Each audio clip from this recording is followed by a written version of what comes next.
BC రిజర్వేషన్లపై కాంగ్రెస్కు చిత్తశుద్ధి లేదని బీజేపీ ఎంపీ ఆర్ కృష్ణయ్య మండిపడ్డారు. కామారెడ్డి డిక్లరేషన్ పేరుతో కాంగ్రెస్ బీసీలకు హామీ ఇచ్చిందని గుర్తు చేశారు. రిజర్వేషన్లను ఇవ్వకుండా బీజేపీ అడ్డుకుంటుందని తప్పుడు ప్రచారం చేస్తున్నారని కృష్ణయ్య ఆగ్రహించారు. రిజర్వేషన్లు అమలు చేసే అధికారం రాష్ట్రానికి ఉందని, కాంగ్రెస్కు చేతకాక కేంద్రంపై నెడుతుందన్నారు ఆయన. లేదనేది స్పష్టంగా కనిపిస్తుంది. ఎందుకంటే రాష్ట్ర ప్రజలందరూ గ్రహించారు. అరే ఈయన చేతులు ఉంది, ఇది 42% రిజర్వేషన్లు అమలు చేయకుండా బీజేపీ మీద దొబ్బుతాడు ఎందుకు? బీజేపీ ప్రకటించిందా? బీజేపీ ప్రకటించకుండా బీజేపీ దీనికి సపోర్ట్ చేసింది. అయినప్పటికీ కూడా వాళ్ళ ఎన్నికల వాగ్దానం మేము 42% ఇస్తామన్నందుకు బీసీలందరూ నమ్మారు. గెలిచిన తర్వాత దీన్ని బీజేపీ అడ్డుకుంటుంది. బీజేపీ ఎట్లా అడ్డుకుంటుంది?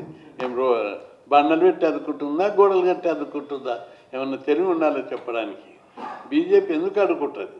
బీజేపీ రాజ్యాంగంలో 242 ఆర్టికల్ D6 ప్రకారము రాష్ట్ర ప్రభుత్వంకి రాజ్యాంగమే ఇచ్చింది. ఏమని?